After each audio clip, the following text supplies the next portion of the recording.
جن میں نقطۂ نظر کا اختلاف ہے، لیکن ہمارا اختلاف لڑائی جھگڑے تک پہنچ جاتا ہے۔ تو میرے ساتھ جو صاحب تھے، میں نے ان سے پوچھا کہ ایک ہی جگہ چار چرچ کیوں ہیں؟ کہنے لگے یہ عیسائیوں کے چار فرقوں کے، کیتھولکس ہیں، پروٹسٹنٹ ہیں، آرتھوڈکس ہیں، اور کسی ایک فرقے کا نام بتایا کہ یہ چار الگ الگ فرقوں کے چرچ ہیں۔ میں نے پوچھا ان میں کبھی لڑائیاں بھی ہوتی ہیں؟ کہنے لگے لڑائی ایک دوسرے کے خلاف تلوار نکلاتی ہے، پھر اس کو رہنا پڑتا ہے 2 دن کا کرسمس کا اور عبادتوں کا ہوتا ہے۔ مجھے حیرت ہوئی کہ اس قوم میں اتنا سارا اختلاف ہے، اور اگر آپ مغرب کی طرف بڑھ جائیں، یورپ کی طرف بڑھ جائیں، تو اس اختلاف میں لاکھوں کروڑوں جانے گئی ہیں، لیکن ان کے اختلاف کا چرچا نہیں، اور ہمارا اور آپ کا اختلاف دشت ازبان ہے۔ میرے بھائیوں، ہمیں اپنی صفوں میں اتحاد پیدا کرنا ہوگا، اور دیکھیے اتحاد اس طرح پیدا نہیں ہو سکتا کہ اگر کوئی دیوبندی ہے تو وہ سوچے کہ سارا دربھنگہ دیوبندی ہو جائے، اور اگر کوئی بریلوی فکر کا حامل ہے تو وہ سوچے کہ پورا شہر بریلوی ہو جائے، اور جو سنی ہیں وہ سوچے کہ یہاں جو شیعہ ہیں وہ اپنا مسلک تبدیل کر لیں، اور شیعوں کی فکر یہ ہو کہ تمام سنی ہمارے مذہب کے دائرے میں آ جائے۔ یہ ناممکن ہے۔ قرآن مجید نے خود کہا ہے کہ یہ اللہ تعالیٰ کا منشا نہیں۔ حضور سے کہا گیا کہ اگر اللہ تعالیٰ چاہتے سب لوگ مومن ہو جاتے۔ اللہ کے منشا میں، اللہ کی مشیت میں یہ اختلاف شامل ہے۔ اس لیے ہم اس طرح اتحاد پیدا نہیں کر سکتے کہ ہم دوسروں سے اس بات کی امید رکھیں کہ وہ سب ہمارے ساتھ ضم ہو جائیں گے۔ ہاں، اتحاد ہو سکتا ہے، 2 باتوں کا لحاظ رکھنا ہوگا۔ ایک تو ایک دوسرے کا احترام۔ کسی عالم نے، کسی مسلک کے عالم نے یہ نہیں کہا کہ جو دوسرے مسلک کے عالم ہوں، لوگ ہوں، تم ان کی اہانت کرو۔ قرآن مجید میں تو یہاں تک کہا گیا کہ دوسری قومیں جن دیویوں اور دیوتاؤں کی پوجا کرتے ہیں ان کو برا بھلا نہ کہو۔ تو جب توحید کے مقابلے میں جو شرک کی علامت ہے ان کو برا بھلا کہنے سے منع فرمایا گیا، تو مسلمانوں کے کسی ایک حلقے کا سربراہ کیا اس کو برا بھلا کہنے کی اجازت ہوگی؟ یہ ہمیں سیکھنا چاہیے۔ اختلاف کے باوجود احترام، ان کا نام احترام کے ساتھ لینا، ان کی خوبیوں کا اعتراف کرنا، ان کی خدمات کو ماننا، ایسی باتیں نہ کرنا جو ان کے ماننے والوں کے لیے دل آزاری کا باعث ہے۔ اور دوسری ضروری چیز ہے اشتراک، یعنی جو ہمارا جو مشترکہ ایجنڈا ہو سکتا ہے، جو ہمارے مشترکہ مسائل ہو سکتے ہیں، ان مسائل پر ہم متحد ہو جائیں۔ مسلم پرسنل لاء کا مسئلہ ہے، مسلمانوں کی نئی نسل کی تعلیم کا مسئلہ ہے، جان اور ایمان کے تحفظ کا مسئلہ ہے۔ کتنے مسائل ہیں اس ملک میں جو مسلمانوں کے تمام مسالک کے لوگ یکساں ان سے دو چار ہیں۔ ہم ان کے لیے مل جل کر محنت کریں۔ جب ایک ساتھ مل کر محنت کریں گے تو دنیا دور ہوگی، ختم ہوں گی، فاصلے سمٹیں گے انشاءاللہ۔ یہ ہمیں اپنا مزاج بنانا چاہیے۔ کوئی مسئلہ شہر میں پیدا ہو، تمام مسلک کے ذمہ دار ایک جگہ بیٹھ کر انہوں نے مشورہ کر دیا۔ اور دوسری چیز یہ ہے کہ شریعت کو ہم اپنے آپ پر اپنی مرضی سے نافذ کریں۔ ہم یہ امید رکھیں کہ حکومت ہم پر شریعت نافذ کرے گی، ہم یہ توقع رکھیں کہ عدالت ہم پر ہماری شریعت کو نافذ کرے گی، یہ ناسمجھی اور بیوقوفی کی بات ہے۔ لیکن ہم نماز پڑھتے ہیں مسجد میں، کسی نے ہمیں نماز پڑھنے سے منع کیا؟ ہم رمضان مبارک میں روزہ رکھتے ہیں، کسی نے ہم کو روزہ رکھنے سے منع کیا؟ ہم زکوٰۃ دیتے ہیں، حج کرتے ہیں، کیا کسی نے منع کیا؟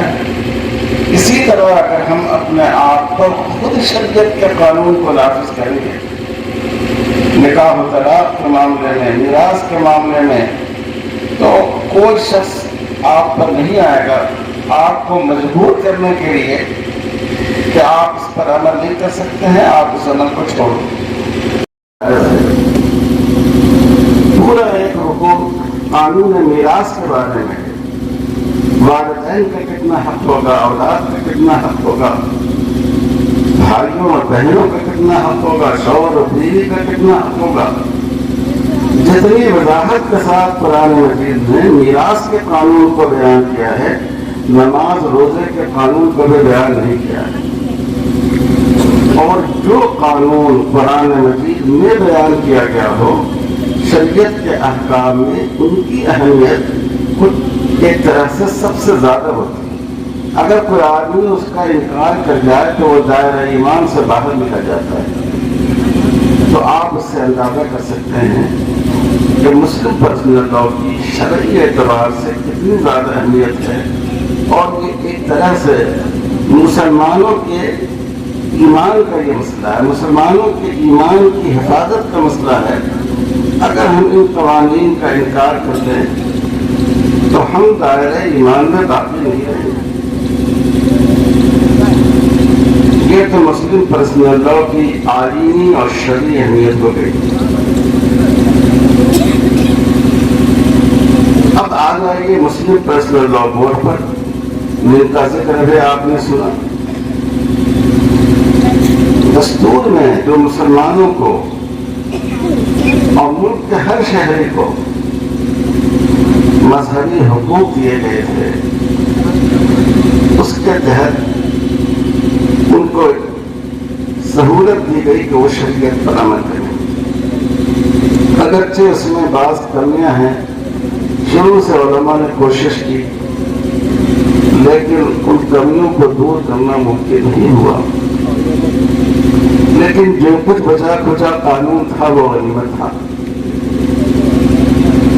اب 1972 یعنی 70 کی دہائی میں ہندوستان میں متبنہ کا مسئلہ چھڑا، ایڈاپشن کا مسئلہ چھڑا، بچوں کو گود لینے کا مسئلہ چھڑا۔